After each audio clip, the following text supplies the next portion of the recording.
اللهم صل على محمد وعلى آل محمد كما صليت على إبراهيم وعلى آل إبراهيم إنك حميد مجيد. اللهم بارك على محمد وعلى آل محمد كما باركت على إبراهيم وعلى آل إبراهيم إنك حميد مجيد. اعوذ باللہ من الشیطان الرجیم. بسم اللہ الرحمن الرحیم. انا انزلناہ فی لیلۃ القدر وما ادراک ما لیلۃ القدر لیلۃ القدر خیر من الف شہر. صدقت ربنا وبلغت رسولك ونحن على ذلك من الشاهدين. اللهم اجعلنا من الشهداء الحق القائمين بالقسط. اس صورت میں اللہ تعالیٰ نے لیلۃ القدر کے فضیلت کو بیان فرمایا ہے.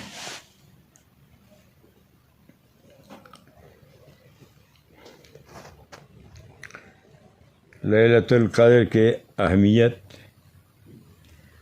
لیلۃ القدر کے حاصل کرنے میں محنت، اور اس میں کیا انسان کو، بندہ کو، عابد کو ملتا ہے. سب سے بڑی فضیلت اس رات کے قرآن کریم بلکہ تمام آسمانی کتابوں کو اللہ تعالیٰ نے اسی رات میں نازل فرمایا. رمضان شریف میں تمام آسمانی کتابوں کو، قرآن کریم کو اس رات. آسمانی کتابیں 104 ہیں. 100 صحیفے اور 4 بڑی کتابیں.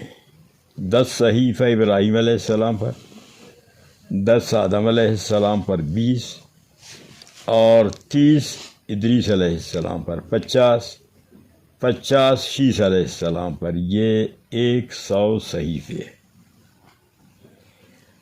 بڑی جو کتابیں ہیں قرآن کریم، تورات، انجیل، زبور. تمام آسمانی کتابوں کا خلاصہ قرآن کریم میں ہے. قرآن کریم کا خلاصہ حوامیم میں یا سورہ بقرہ میں، ان کا خلاصہ سورہ فاتحہ میں. سورہ فاتحہ کا خلاصہ بسم اللہ الرحمن الرحیم میں، بسم اللہ کا خلاصہ بسم کے با میں.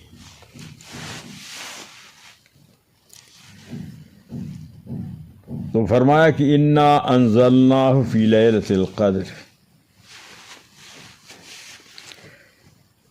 ابراہیم علیہ السلام کے صحیفے پہلی رات میں رمضان کے نازل ہو گئی. پھر 700 سال بعد تورات موسیٰ علیہ السلام پر 6 رمضان میں نازل ہوئی. پھر 500 سال بعد زبور داؤد علیہ السلام پر 12 رمضان میں نازل ہوئی. زبور کے بعد انجیل عیسیٰ علیہ السلام پر 620 سال کے بعد 18 رمضان میں نازل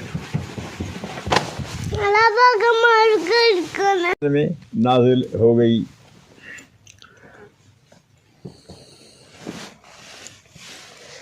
تو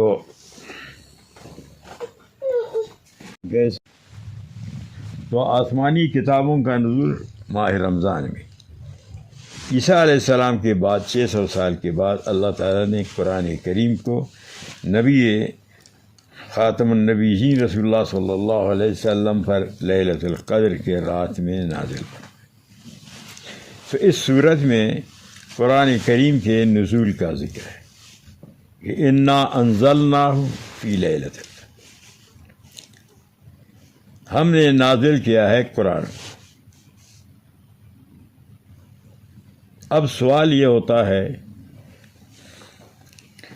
کہ یہ ضمیر ہے قرآن کریم کی طرف راجع ہے، لیکن ماقبل میں جو مرجع ہے وہ ذکر نہیں. حالانکہ ضمیر کا جو مرجع ہوتا ہے اس کا ذکر ضروری ہوتا ہے. یہ ہے سوال.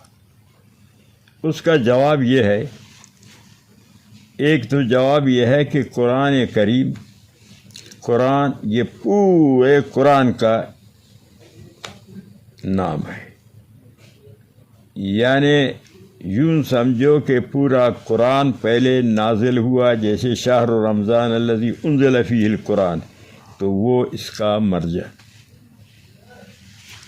یا یہ جواب کہ قرآن کریم معلوم ہے اور ہر مومن کے ذہن میں ہے، اس وجہ سے ذکر کرنے کی ضرورت نہیں.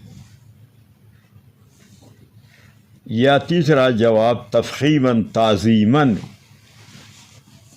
اس کو صراحتاً ذکر نہیں کیا. تو یہ راجع ہے قرآن کریم کی طرف. القرآن، قرآن کریم، یہ کون سا صیغہ ہے؟ یہ کون سے ابواب سے آتا ہے؟ مادہ کیا ہے؟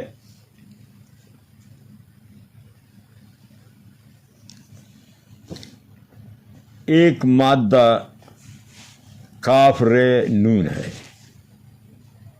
ضرب سے کرانا یکرنو،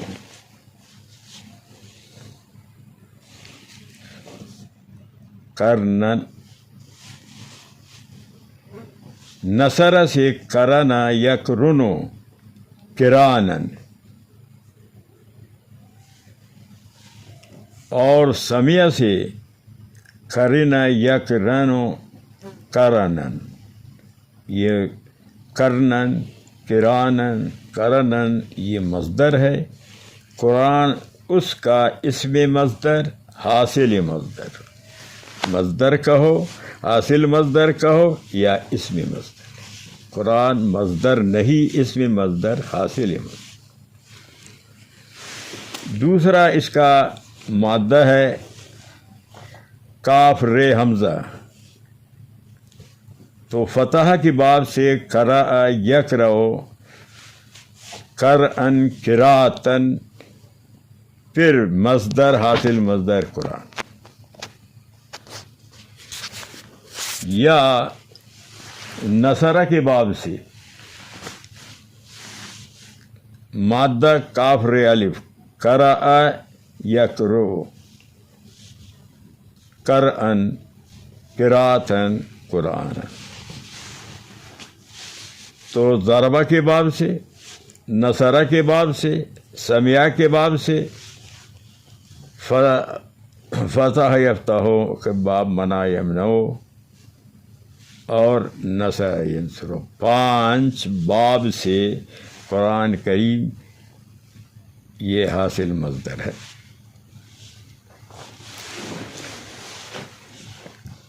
قرآن سے تو معنی ملانے کا ہے کہ جو قرآن کو پڑھتا ہے، قرآن پڑھنے والے کو اللہ سے ملا لیتا ہے. اور قراء سے پڑھنے کا معنی ہے، چونکہ قرآن کو پڑھا جاتا ہے اس لیے قرآن کو قرآن کہتے ہیں. تو یہ ضمیر ہے، اس کا مرجع قرآن ہے، اگرچہ صراحتاً مذکور نہیں ہے، بنابر معلومیت کے یا تفخیم و تعظیم کے، یا یہ کہ ہر مومن کے ذہن میں قرآن کریم موجود ہے. تو اللہ تعالیٰ فرماتے ہیں ہم نے قرآن کو نازل کیا فی لیلۃ القدر، لیلۃ القدر کی رات. میں انہی کلمات پر اکتفا کرتا ہوں. السلام علیکم وما علینا الا البلاغ.